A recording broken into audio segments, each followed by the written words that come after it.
You're listening to the Back Home Network, presented by Home Field Apparel.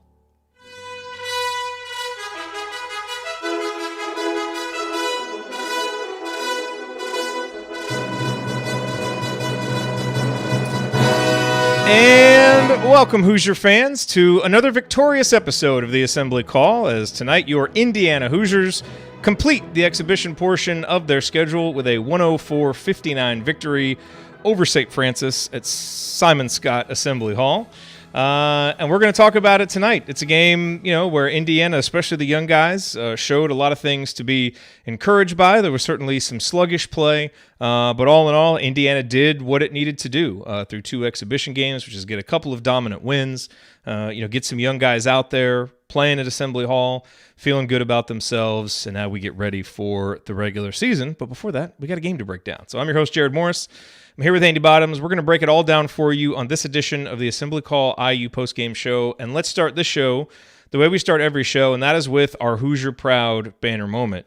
And boy, you could pick a lot of moments from Jalen Hood-Schifino or Malik Renew for the banner moment. But I'm going to go to the 17-minute mark of the second half. Jalen Hood-Schifino hits his third three-pointer of the game to put Indiana up 34 points. That made Jalen 3 for 3 from downtown, which is where he would finish.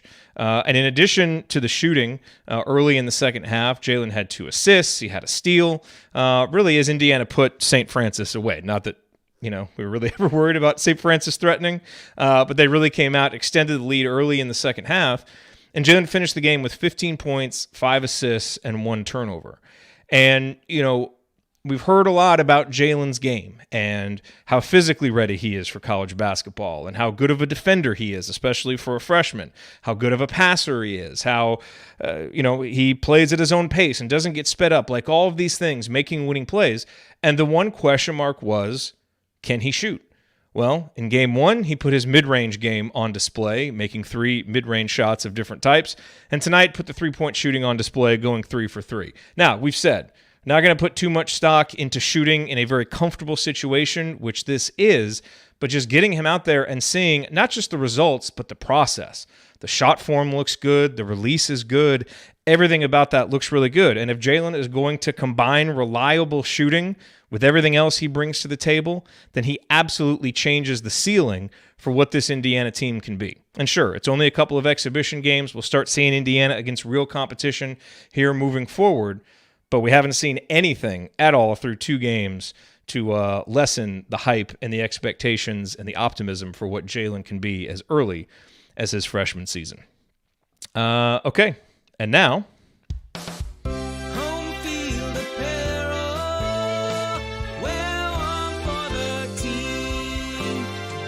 let's talk about Home Field Apparel, because our banner moment, as always, brought to you by our friends at Home Field Apparel.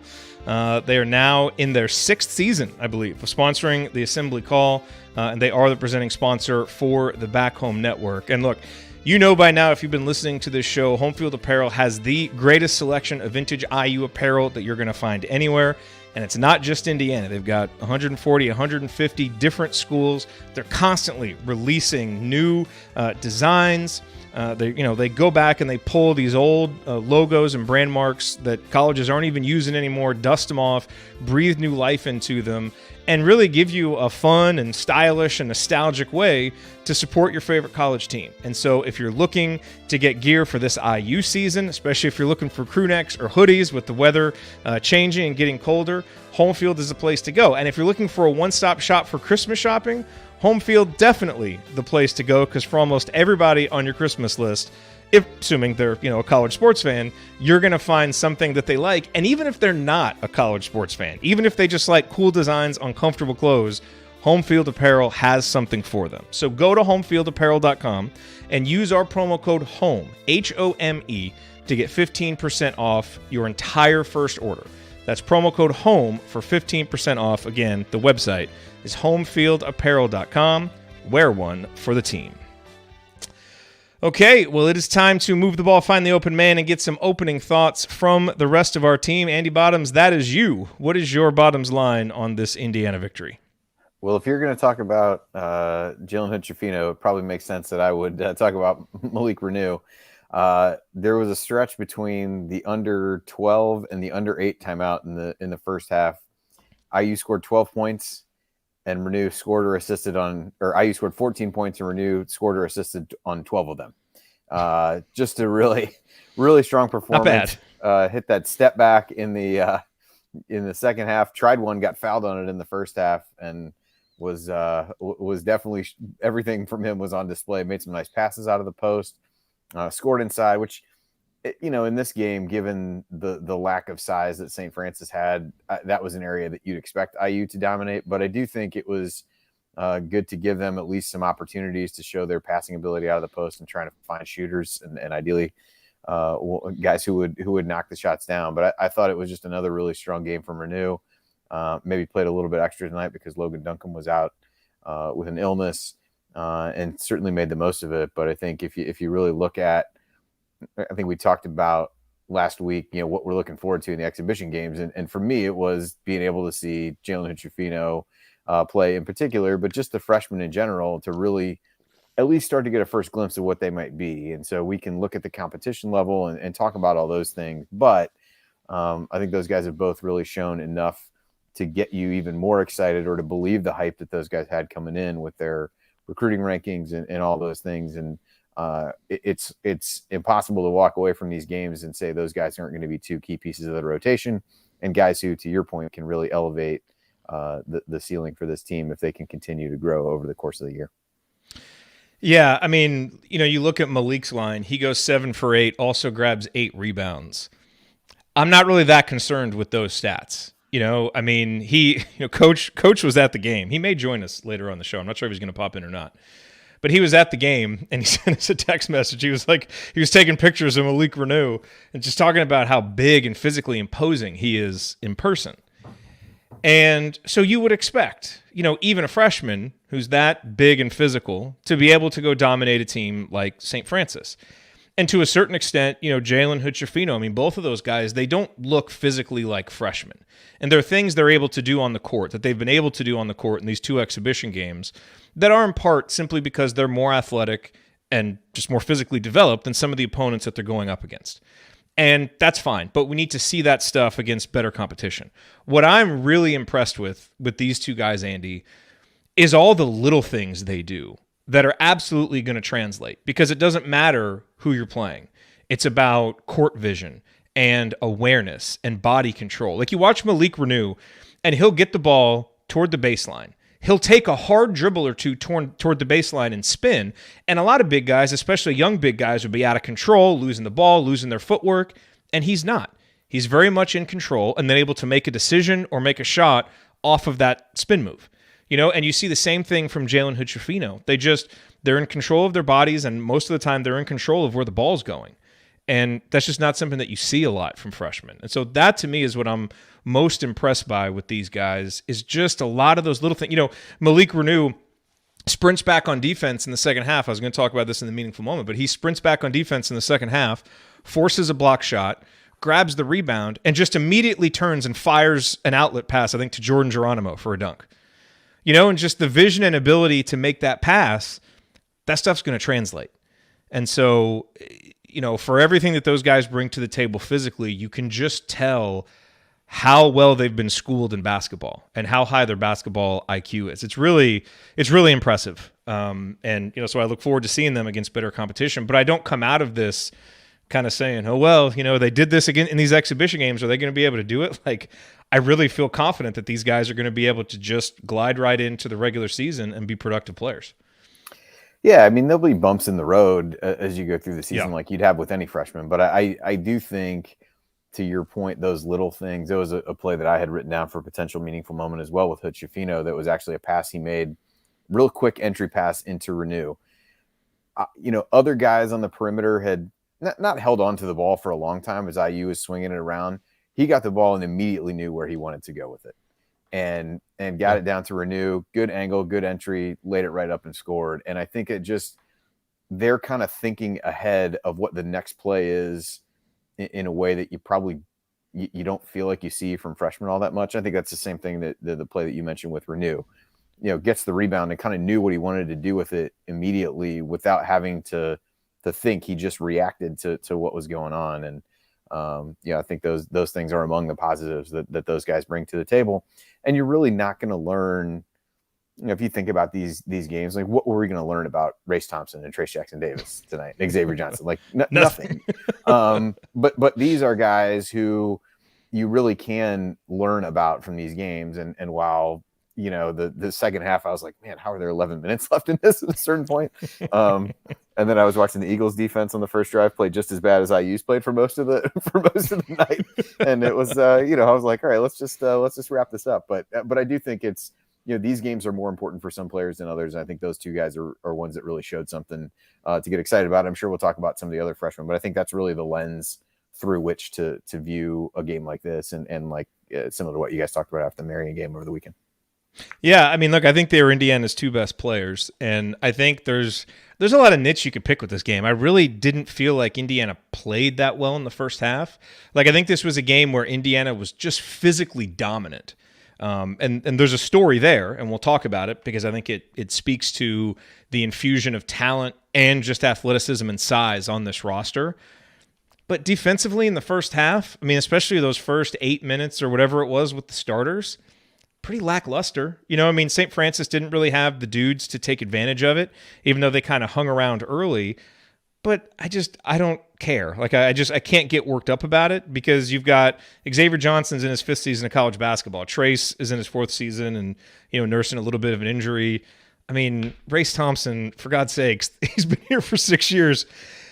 I can't imagine how he's mustering up a lot of motivation to play an exhibition game against St. Francis, and it just kind of looked like it. Now, if we go into the regular season and Race is playing like he did tonight, where he's just a little bit inattentive to the details and the little things, and Race is a little things kind of guy, so it stands out when he's not really doing it and he's a step slow defensively, then I'll get concerned.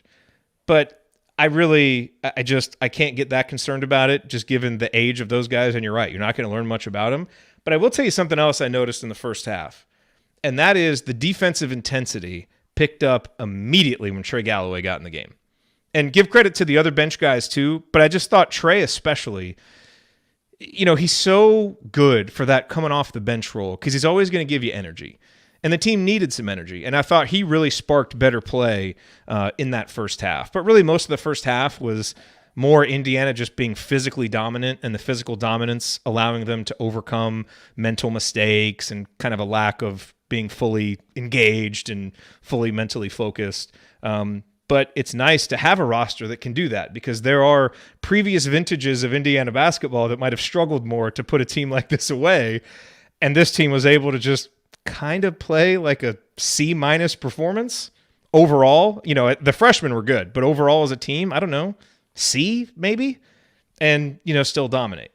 So there's something to be said there, but I'm just not going to get worked up about the upperclassmen until we get to games that matter. Yeah, you're right. I think defensively, IU was really biting on a lot of the ball fakes, shot fakes in the first half, and I think that's maybe a case of lack of focus, like you talked about. I think some of that is just kind of knowing that you're physically dominant of the other team, and you may be able to make up for some of those mistakes. And IU ended up blocking 9 shots in the first half as they're, letting guys get to the rim, but knowing that you have somebody back there who in a game like this in particular can erase those opportunities and really make up for some of that. So I tend to agree with you. I thought certainly in the first half, even to a certain extent in the second half, you saw better intensity from the bench guys. But I think to a certain extent, those are the guys, really trying to battle for minutes and try to see where a role shakes out. So to them, that's incredibly important. That's why, CJ Gunn is diving on the floor for a loose ball at 40 points with 9 minutes and 45 seconds left in the game, right? Really trying to show something and bring that level of intensity. But I would agree with your point about Galloway. I think there was, a couple plays where he may have even given up a basket, but guy just hit a really tough shot, but did a good job of trying to keep people in front of him. And as much as anybody did really in the game, I thought was locked in defensively. Yep. Okay, well, coming up here as we continue our breakdown of Indiana's victory over St. Francis, we will point out tonight's meaningful moments that you might have missed. Then we will go inside the numbers to highlight some of the most important statistical notes from this game. You are listening to the Assembly Call. Stick with us.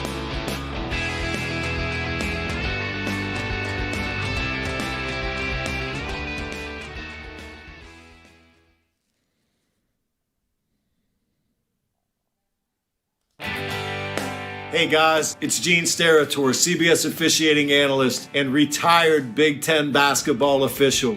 You know, I have never listened to the assembly call, and to be honest, I don't intend to. But if you listen, make sure you ignore anything Ryan says about officiating. He's really good from the seat of his pants, but I wouldn't trust him on the court with a whistle around his neck. Time has proven him wrong on virtually everything. Take care. We'll talk soon. Thank you, Gene. You are listening to the Assembly Call IU Postgame Show. I am Jared Morris. I'm here with Andy Bottoms, and we are breaking down Indiana's victory over St. Francis tonight in their final exhibition tune-up. And it's the beginning of segment 2, so you know what that means. It's time for meaningful moments that you might have missed. Yes, meaningful moments you might have missed, which is brought to you by our friends at Hoosier Ticket Project, where they help individuals and families experience IU athletic events in person for the first time through the generosity of alumni and fans. To learn more about how you can donate money or extra tickets to help create meaningful moments for other IU fans, visit HoosierTicketProject.org. That's HoosierTicketProject.org. So, Andy, for this meaningful moment, I want to talk a little bit more about Malik Renew, and just so many impressive things that he did. And one of the things I was really impressed by, you think about times when young bigs really struggle. And a lot of times it's when doubles get sent to them, get sent at them. And St. Francis tried to do that a few times in the first half. And I thought, now look, again, the size of these double teams, not analogous to what, Malik is going to face in the regular season. But again, it was just another example of how calm he is. I don't remember who was the little jitterbug guy that St. Francis had, because they kind of sent him, and they clearly wanted him to, just kind of be a gnat around Malik and try and slap the ball out of his hands. And I loved how those doubles came, and Malik was just calm. He kept the ball high, so he kind of removed that ability for St. Francis to kind of swipe down and get that steal. Didn't seem bothered. He stayed patient, kept his head up, kept his dribble. And every time they sent that double team, he was able to get through it and get a scoring opportunity out of it. And, so again, just these little things that you see from a guy like that you can see translating. And he's so strong already. I mean, you're not just going to come up and lightly tap the ball out of his hands anyway. But, those little things that he did just throughout the game, it really makes you think what a nightmare Indiana's going to be to game plan against. It's like last year, hey, if you could get Tracer Race off the court, and now you're facing Michael Durr, outside of maybe one or two games, that was a big advantage. Now you get one of those guys off the court, and you got Malik Renew coming at you. And like you said, he'll go through some ups and downs, but he's ready to be a factor. And it's just, again, some of those little things he does that really gives you confidence in that. Yeah, I mean, really, if you think about all the different ways he impacted the game tonight, it was, certainly from a rebounding perspective, showed some post moves, as you talked about earlier, showed the ability to step out and take a face-up jump shot. He really did a little bit of everything, and that's just going to make him that much tougher to defend. I agree with what you said. Some of the double team is just really being able to see over people well. But that led to some passes. He made some nice passes. There was even another one where he found CJ Gunn in the corner who ended up shooting an air ball on that particular occasion. That was in that same stretch of play where he was, again, scored or assisted on 12 of the 14 points. I mean, it could have been 15 of the 17 if Gunn knocks that shot down, which he's going to do quite a bit over the course of his career. And I just think a lot better. I think people had high hopes for him for sure, as a given where he played in prep school and some of those things. But I think it's hard to envision a scenario where he hasn't really exceeded everybody's expectations and shown a variety of skills that's more than what I think you would have anticipated, to the point where I'm concerned that coach may have a restraining order coming based on some of the text he was sending us before the game. But we'll let the legal process play itself out before we determine how that's going to go. But yeah, if you all want to get the presidency of the Malik Renew fan club, you're going to have to fight Coach Tonsoni for it, because he is all in on Malik Renew. Another moment, Andy.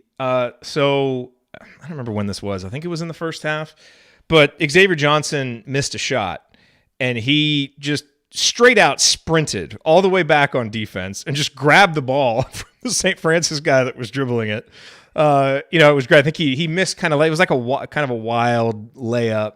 Hustles all the way back to get the steal.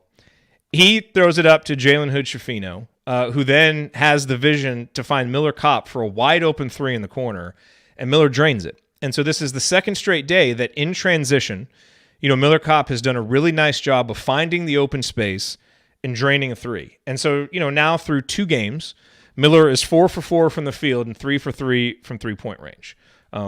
Extraordinarily small sample size, comfortable environment to shoot in. I'm not all that concerned with that, although it's obviously nice to see anybody make shots.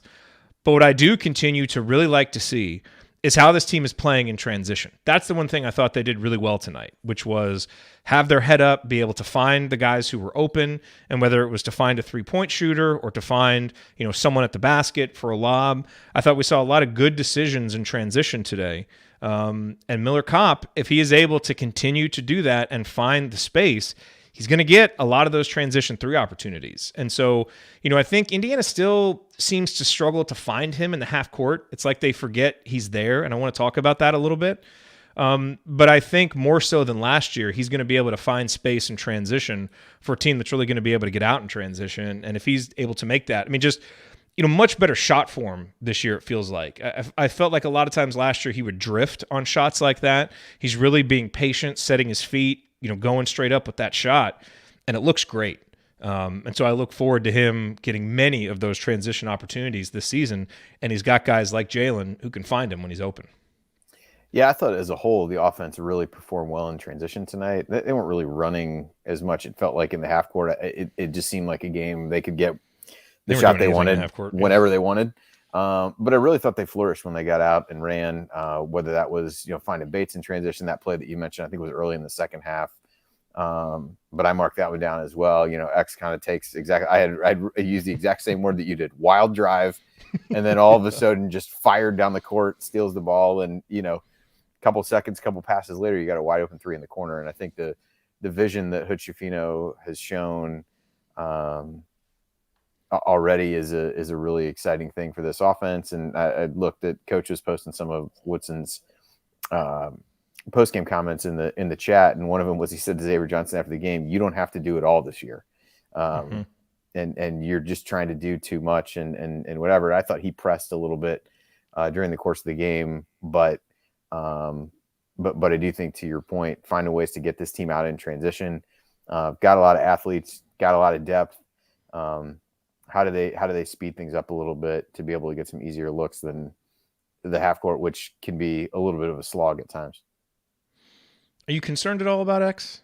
He's 5 assists or 6 assists, 5 turnovers. He's 5 for 19, I think, shooting. I just want to pause and make sure. I know we're not concerned about race or trace. Concerned at all about X and 0 for 7 from 3? No, I'm not really, but I just want to make sure I'm not wrong. I'm not either, but I wouldn't say that it's not on anybody's radar at this point either.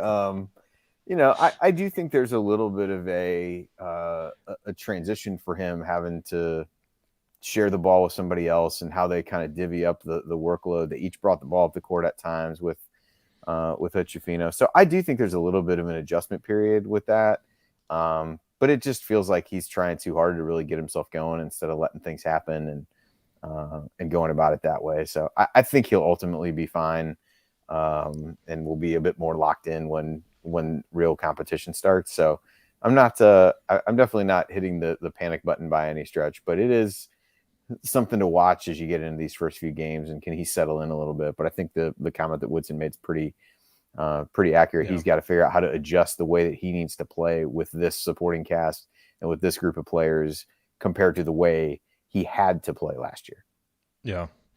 A couple other moments. There was a really nice sequence where Tamar Bates had a nice cut to the basket. Malik Renew found him, and he was able to finish. Tamar finished with 10 points on 5 of 10 shooting. The outside shot didn't look very good, but I thought, I was impressed with his what's the right word? He just seemed committed to producing on offense. And it felt like he kind of struggled to get into the flow offensively, but he was able to, make some cuts and find some space. and just do some little things to get points on the board. And I think last year we saw him press at times and press unproductively. And tonight he was able to produce, even though it still never quite felt like he was really in rhythm or in the flow. He was able to get some points up. And I just think for a guy like that, where scoring is going to be the biggest thing he brings to the game, to be able to do that and kind of play uneven, but still at the end of the night, you got double-digit points up there on the board. I think that's a good sign. The other moment that really stood out, and I credit to Tyler Toshman, who tweeted it, CJ Gunn dives on the floor for a loose ball during an exhibition game. Later, he hits a three. That energy plus three-point shooting off the bench could be very useful, especially when trying to carve out a role as a freshman. We had a text exchange talking about how, boy, it sure looks like he's going to get some minutes somehow, some way. And, we need to be obviously patient, with him and see what happens when the games are real. But you continue to look at that shot form and look at that release. It certainly seems like it's going to translate. Now, physically, he's not at the same level of Jalen and Malik, and so I think there's going to be some limitations there. And defensively, teams are going to target him when he's on the court, but he's not going to struggle defensively for lack of hustle or, heart or grit. And sometimes it kind of feels like you have to speed freshmen up even on that part of it. And he's got that, and he's got the shot, and so I know he was 1 for 5. He missed a few late. But it does look like, for a team obviously that has been starved for shooting and a shot that looks like it's ready even in the first season, a lot of encouraging signs from CJ again, I think, for the second straight game. Yeah. On Tamar, I felt like he was really pressing when he first came in. A little bit of what we saw from him a season ago. And I think it's probably a bit of an adjustment as well with that second unit that he played with last year. He kind of had to do that. I don't think that's as necessary this year, especially because, Hochefino was kind of the holdover between the first unit and the second unit there for a little while. And with Renew in there, the burden of scoring that I think Bates felt with that group last year doesn't need to be the same this year. And I just thought he pressed early on. But so I think he'll settle in. Was a little bit rusty, didn't play the last game. I think there's a little bit of that, just having the chance for him to get out there and play a little bit will be a good thing. And I think he should hopefully settle in. As far as CJ Gunn, what you said about him on defense is 100% true. I mean, he was one of the guys I talked about, guys really biting on, shot fakes. He was one that was just all over the place, got lost a couple times, letting somebody drive in behind him a little bit. But it certainly wasn't lack of effort. I think he wants to almost too much impact the game on that side of it, when I think if he can focus on doing what he does best, shooting, and just keeping his man in front of him without having to feel like you got to make the spectacular play on defense, I think that'll serve him well. But he's certainly playing, like I said, this is a game you might learn a little bit more about him. And he played like a guy who's just dying to get more minutes and really wants to be on the court, which is never a bad thing when you're trying to do that. I mean, otherwise, I don't think like I said, I wrote it down. It was 9 minutes and 45 seconds left. It's like a 40-point game, 40-point game. And he's, going full out, diving on the floor to do whatever. And so I think we talked about, at the beginning of the season, there'll be games when he can really provide a spark coming off the bench offensively. And so it's just a matter of figuring out how you rein him in enough on defense so that he's not a liability on that end. But he certainly gives you a lot. And I loved even at the end of the game, didn't really matter how much they were up. He got an open shot. It was going up. So love that mentality. Got to respect it. Got to respect it. Shoot or shoot, man. Shoot or shoot. All right, it is time to go inside the numbers. Andy, let's pick out a few numbers. I am going to keep harping on the same thing, which is Indiana's three-point shooting. The Hoosiers, 7 of 19 overall, which was 36.8%. But, they were shooting over 40% for most of the night and missed a few of those late, when the game got a little bit ragged. But the truth is I'm not that concerned about the percentage anyway in a game like this. What I am concerned about is how many threes Indiana is taking, and 19 threes out of 66 shots is just 28.7% of your shots from three. Again, Indiana was about 31% last year, which was in the 300s nationally. There continues to be more room for this team to take more three-point shots. Now, The caveat to that, Andy, is, you're so physically dominant in games like this, and you can get what you want inside at any point. I'm not going to be too worried about it until we start seeing this in the regular season. I do think there's something to be said for habits and kind of the shots that you habitually get offensively. And I know that this team, with how good it is inside, is always going to skew a little bit more towards pounding it inside. But with what appears to be a better shooting team than last year, we have to see it in the regular season. But you can kind of start to see now. I mean, Trey's shot looks a little bit better. If Hochefino is better than we think, if Gunn can make shots, maybe this team can be a 34, 35% shooting team. Either way, even if it is 33%, a pathway to more efficiency is getting more of them up. So it's just something to watch. I would have liked to see more here in the exhibition games.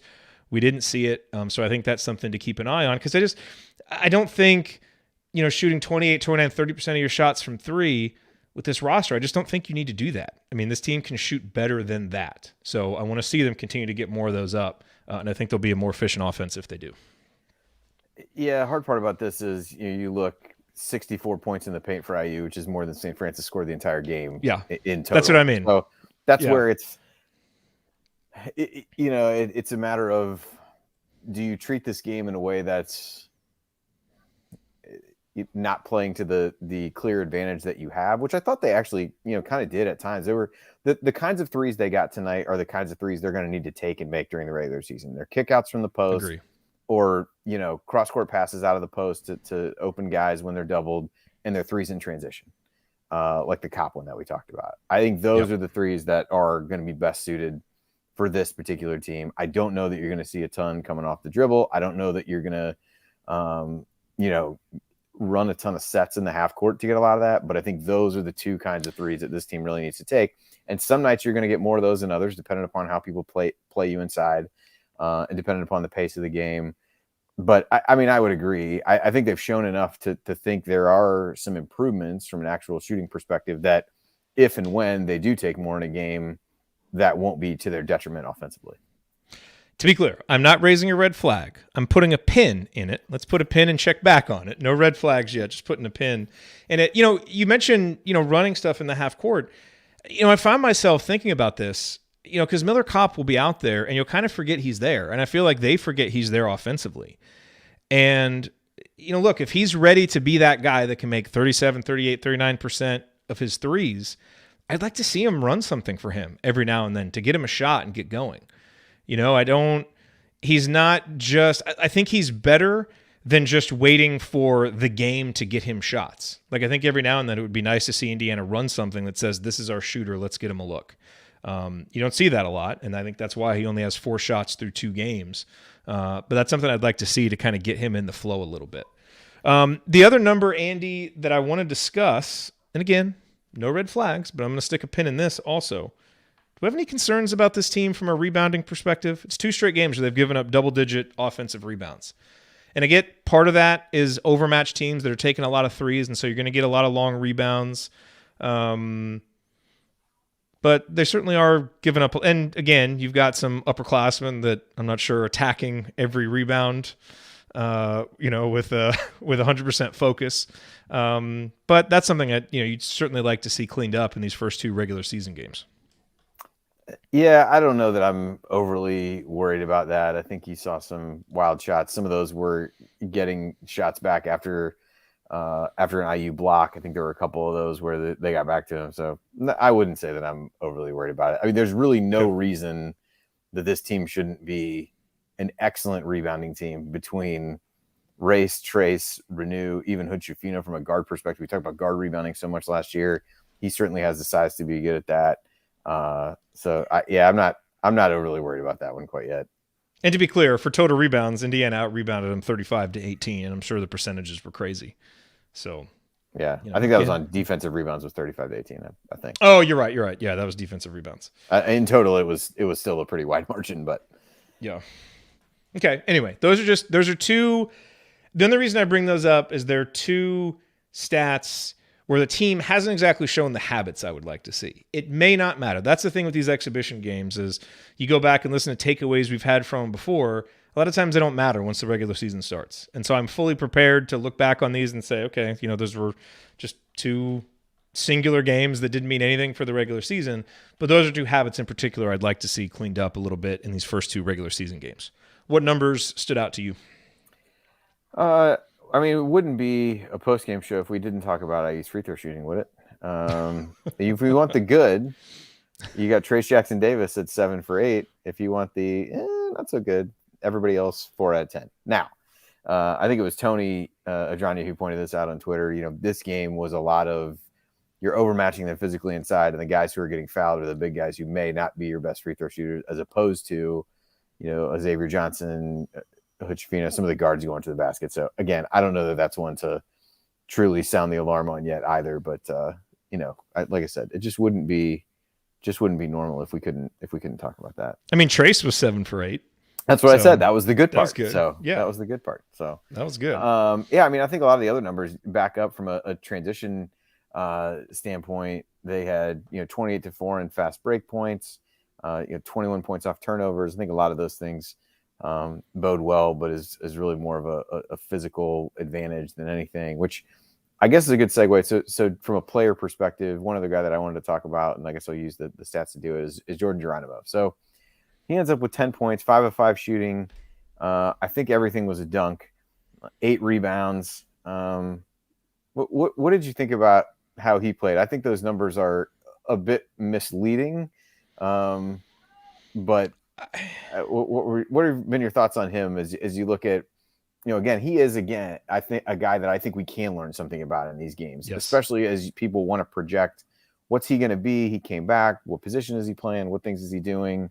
I know you guys talked about him a lot, and in the Marion game, got in some foul trouble. What were your thoughts tonight in terms of how that may have been better or worse since that game? Yeah, I mean, I think he's a guy you can learn a lot about depending on what he does. What were the things we were looking for him to do this year? Handle the ball more, pass more, shoot more, guard guys out on the perimeter. What I thought you saw from Jordan today was him really doubling down on the stuff he's awesome at against a team that couldn't match him physically. And so the rebounds and the dunks and the steals, like he was out there doing Jordan Geronimo things. And we know there are going to be at least 8 to 10 games this year where he has a huge impact because he does exactly what he did tonight. That's what he did as a freshman. He did it even more as a sophomore. And so I think you can safely project forward that he'll be able to do that stuff intermittently throughout the season and at times when Indiana really needs a boost. But I don't feel like I learned a lot new about him. Like the stuff that we saw him do tonight, it's all the stuff, again, that we've seen and, against a team that wasn't going to be able to stop him. So, I didn't see anything that suggests to me that, he's ready to play more on the wing. And, again, he didn't need to do that stuff tonight, but it wasn't on display. So I kind of feel about Jordan the same way I do. And, I think he can be a very productive player for this team. If all he is what he was last year, he'll be a productive player. And if he can take a step forward on the stuff he's already good at, he's going to be a productive player. But no, through 2 exhibition games, I don't think we've seen anything that leads me to believe he's going to expand his role, especially when you've got some extra options on the wing and an extra option down low. So that's probably about where I'm at with it. Yeah, I would agree. I think, as I was watching toward the end of the game, he's out there. He's just everything he did was the gap between him and everybody else on the floor from an athleticism standpoint was so wide that it was, you could just go get every rebound and out jump everyone. Yeah. And, the baskets he scored were all dunks where he just physically was able to overpower people, get in position, jump over people, whatever. It doesn't mean he's not going to take that leap, but there wasn't anything that we saw in these 2 exhibition games that really make you feel, okay, that's definitely going to happen. Still could, but it was, like you said, more of the same. And more of the same can still impact this team in a positive way. But I think for those thinking he was going to take this big leap, either positionally or in some other way, I don't think we've seen that yet, but that doesn't mean that we won't see it. Yep. Okay, coming up on this edition of the Assembly Call, we are going to hand out our game balls and the Hoosier Hustle Award. We will discuss a lingering question or two, and then we'll look ahead to Indiana's upcoming opponent. That's next here on the Assembly Call. Stick with us.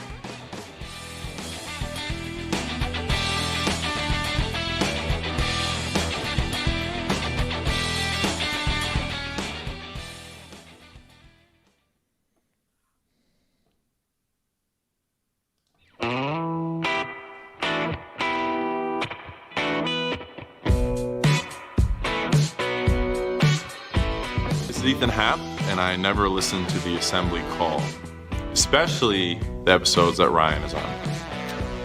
Thank you, Ethan. You are listening to the Assembly Call IU Postgame Show. Catch us live immediately following every IU basketball game, plus every Thursday night at our website, assemblycall.com. And make sure that you sign up for our free IU Hoops email newsletter. Roughly 10,000 of your fellow IU fans have subscribed to that. You can join for free today at join.assemblycall.com. That is join.assemblycall.com. And ladies and gentlemen, we have a fun new sponsor here for our final segment. Our final segment is brought to you by our new sponsor, Trueblood Real Estate. And Jim Trueblood is the founder and owner of Trueblood Real Estate. Ooh, hold on. I've got a fancy little graphic for this as we up the production value here of what we're doing. Look at that. Bring up the Trueblood Real Estate logo right there. So Jim, he founded Trueblood Real Estate. He's been helping people in Indiana buy and sell properties since 2006. And he and I actually go back even further than that. So Jim and I were friends in middle school, back when I lived in Lafayette. And in fact, the first ever NCAA tournament games I attended were with Jim and his family. We went to a slate of games in Dayton. And here we are 3 decades later. Things have come full circle with Trueblood Real Estate, now the exclusive and official real estate partner of IU Athletics, with a team of talented agents to serve you in Bloomington and throughout Indiana. So if you're looking to buy or sell real estate in Indiana, you need to experience the Trueblood advantage. Go to truebloodre.com to learn more. That's truebloodre.com and tell them the Assembly Call sent you. All right, I'm Jared Morris. I'm here with Andy Bottoms. Andy, it is time for game balls. Why don't you hit us first? Who gets your game ball? I'm going to go with Malik Renew. Led the team. No, I guess did not lead the team with 15 points. Trace had 19, but 15 points on 7 of 8 shooting, 8 rebounds, 4 assists, 2 blocks, no turnovers. Showed a little bit of everything over the course of his 20 minutes, and just continue to be really impressed with him and the variety of things he was able to do on the court. Plus, I don't want to disappoint Coach since he's not here, so I'm going Malik Renew. By the way, was this the most forgettable 19.9 rebound, 2 block performance ever by a player? By Trey? I mean, it was. We haven't really talked much about Trey, so it was great to see him out there. You know, he's obviously got the right hand wrapped. It didn't seem to bother him too much, and he was, just out there doing Trace things. Again, made the free throws, did a nice job finishing on an oop. But we're not really going to learn much from him. I guess that's what an All-American should do in a game like this. It was just nice to see him get out there and get a sweat in, really, before the real games start. Yep, agreed. All right, Andy, you went with Malik and his 15 points and 8 boards. I got to give my game ball to Jalen, who I thought was, from start to finish, the most consistent Hoosier. And really came out in the second half, and I thought played really well. And that seeing a guy like that, freshman, where I think it would be pretty easy for a guy in a game like this to come out and be kind of lax. And I thought he really stepped it up at the start of the second half. And so I'm going with Jalen, who just once again was a stat sheet stuffer and showed us all the reasons why people are excited, which means, of course, that I don't have my little drum roll soundbite.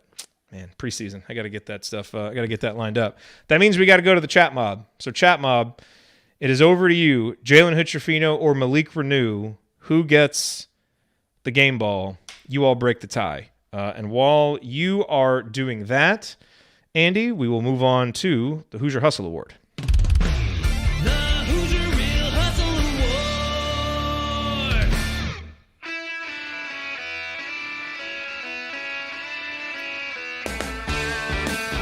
Hi, this is Anthony Leal, reminding you to check out our friends at Evansville Security Services.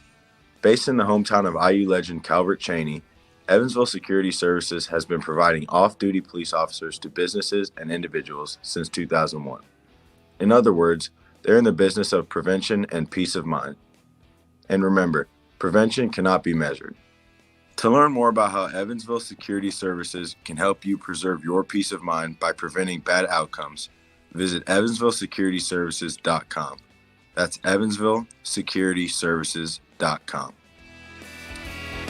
Andy, this chat mob vote looks very even.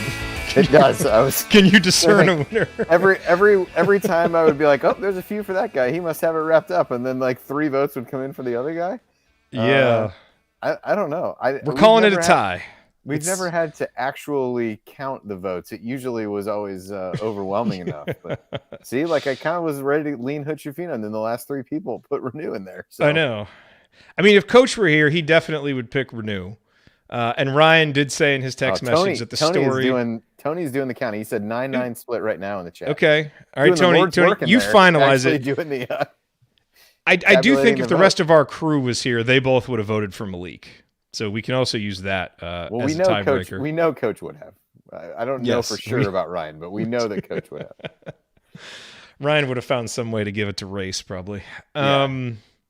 All right, Hustle Award. I'm giving the Hustle Award to Trey Galloway, whose energy I thought really stood out because of the overall lack of energy from the team coming out of the gates. And I thought him coming in the first half really changed the tone. Defensively, he made a huge impact. And otherwise, just did Trey Galloway. Had a nice three-pointer. I think he had 3 assists and 1 turnover. Really, I think for the second straight game, showed all the reasons why people will always doubt Trey, and then he'll always find a way to get minutes. As Jeff Marlowe and the Trey Galloway fan club just sit there nodding their heads. We should just expect it. But I thought he just did all those little things, and he brought the most energy to the court tonight. So I'm giving it to Trey. Yeah, I will second that. That's who I was going to go with as well. We talked about his defense. I will give honorable mention to Anthony Leal, who did the read for that. There was a play toward the end. It was like a 3-on-1 break, and he really busted it down the court to force St. Francis to take a longer shot and did break that up. So I was impressed with that, and fitting, I suppose, that he's the spokesman for the award on that end of things. But yeah, I'll go with Trey as well.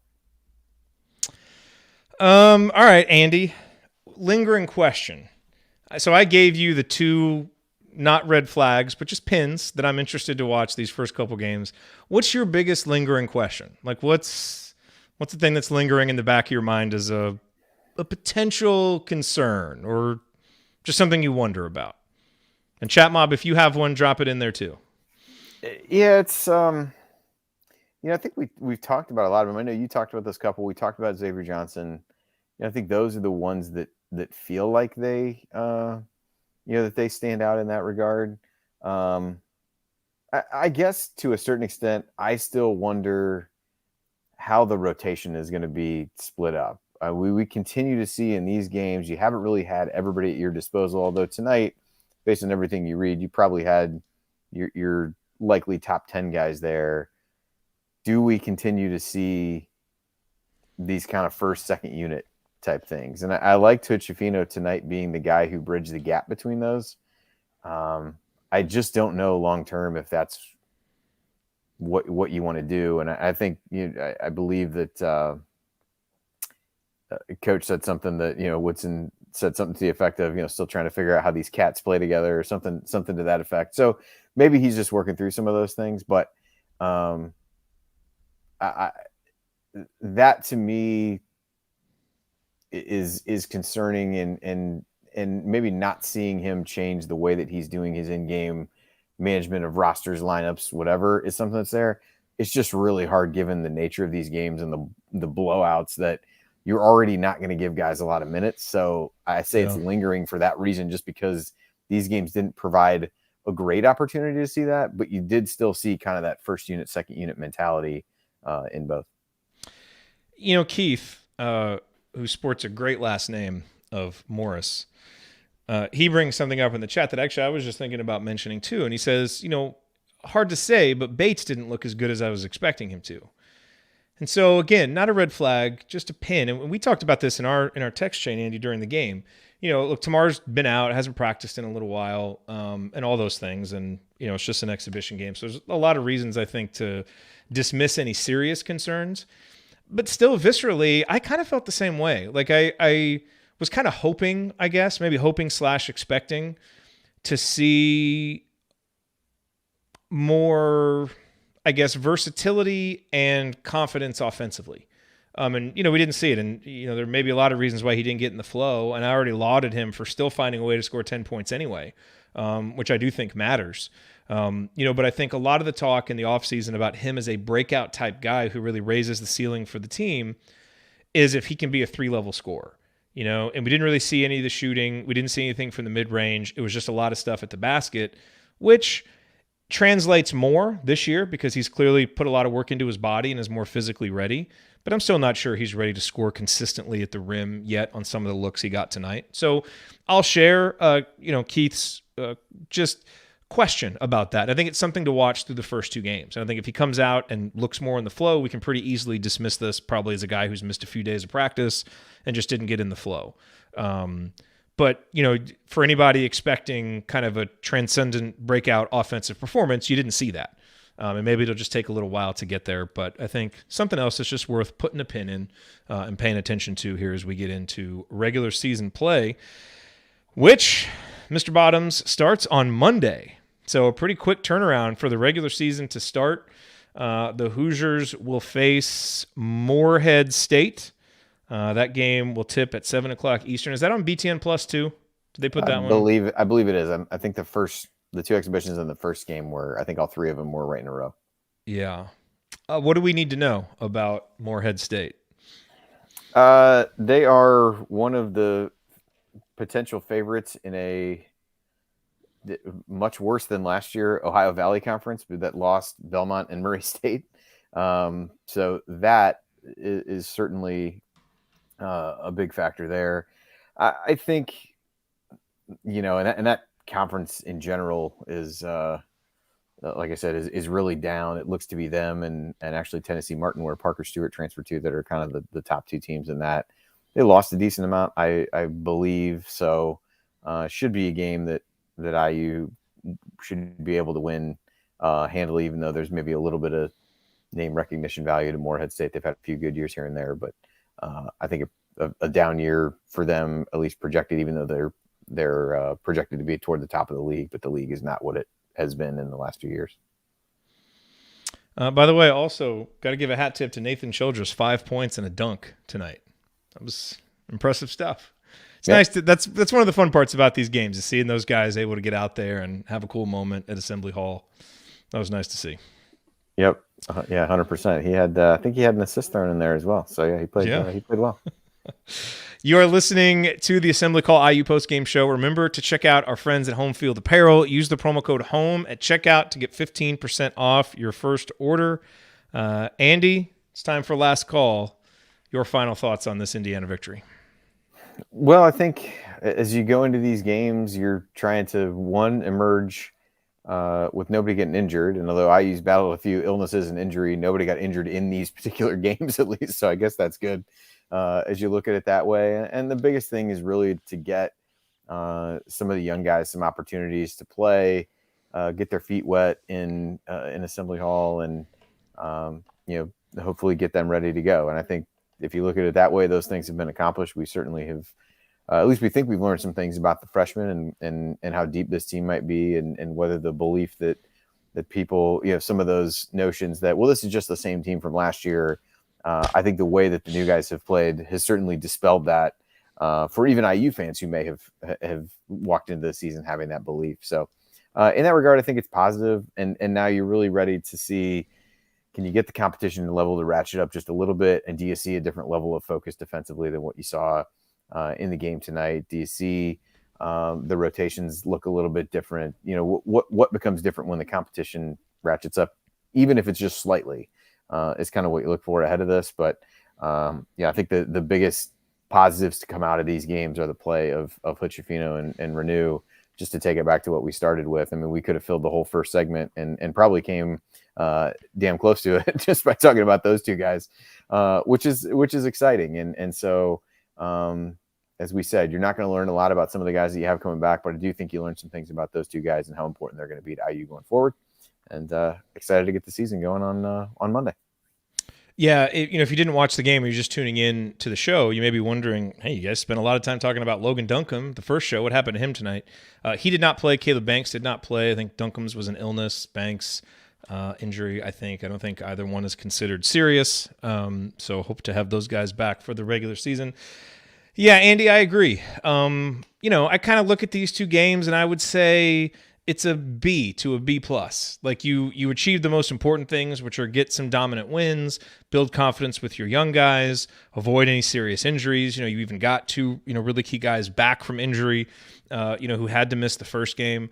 So I think you did a lot of the things that you wanted to do, and you can just see that there's another level of talent. There's another level of just athletic ability, of physical dominance that this roster is going to have that we haven't had, that is going to allow Indiana to win games when they might have, B-level focus and execution. They're going to be able to out-physical people, and that's nice to see. But, I'd be lying if I said there wasn't a small part of me that kind of wanted to see a little bit crisper basketball, a little better play from Xavier.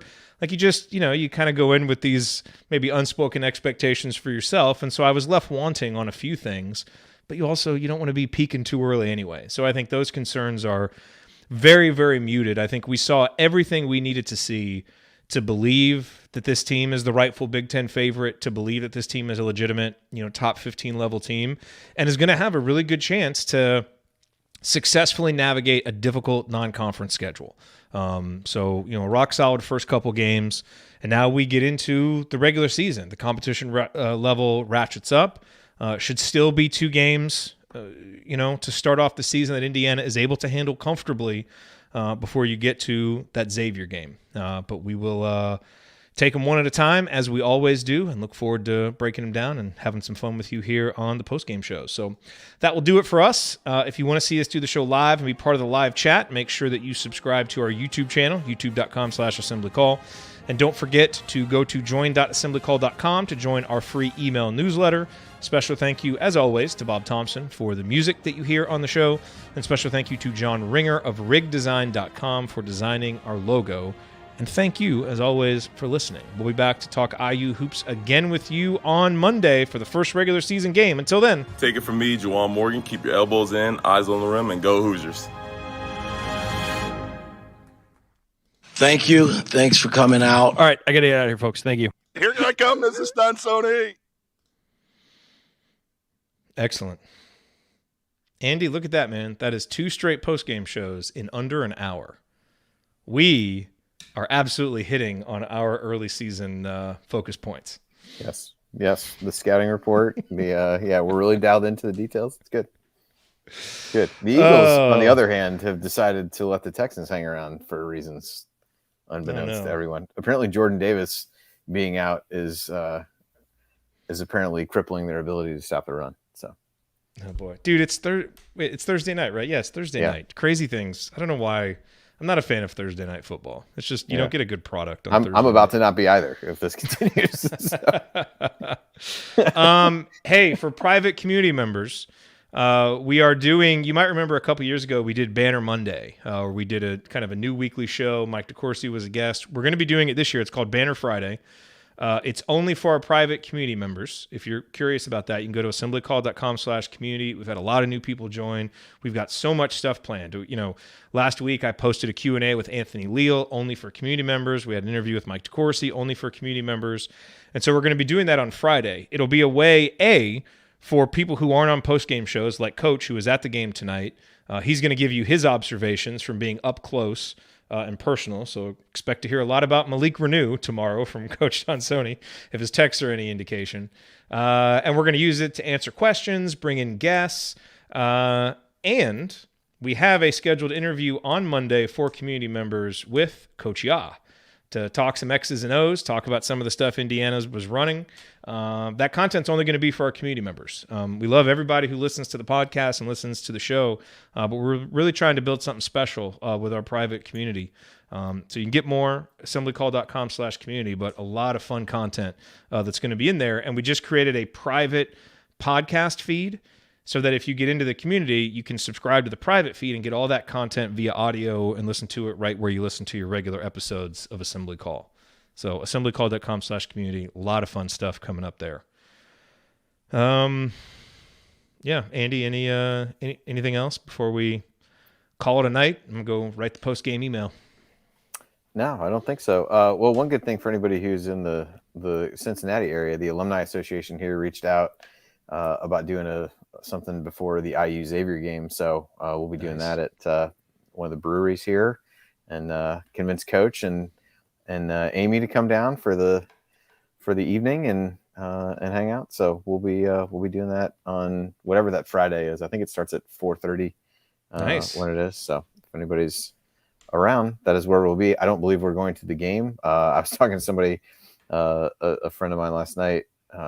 We saw each other at basketball practice. He was picking up his daughter, and he's an IU grad. He was like, yeah, I'm trying everything I can to try to find reasonably priced tickets, and it is not going well. The Cintas Center is a great place to watch a game, but is not overly large. And thus, for a game like this, tickets sounds like they're fairly hard to come by. So I wonder if it's too late to get media passes. I don't know. I'll ask. I don't know. We may just end up watching the game there, because if I'm going to go, probably not a great idea to do something at a brewery, have a couple of beers, and then go sit in the media section. Probably. I mean, what could go wrong? Second half, lots of bad calls. Andy's running on the court like Dennis Hopper and Hoosiers. What could go wrong? Yeah, absolutely. Yeah, because if you've never sat with Andy at a game, he's very mild-mannered here on the show, but the legend of in-person Andy Bottoms is it has a reputation for a reason. Those officials don't want to be making bad calls. By the way, Brad says, when's the interview with Coach Yaw with them playing Monday? We're doing it early Monday morning, so before their shoot-around. So I think Coach Tonsoni and Coach John, you're going to be there too, because we don't want it to just be kind of the same old stuff. How does this guy look? How does that guy look? We really want to try and get into some basketball X's and O's type stuff with them. So that's going to be the plan. All right, Andy, go watch the Eagles for your sake and my brother-in-law's sake. I hope they're able to come back and get a victory. Well, let's hope so. Let's hope.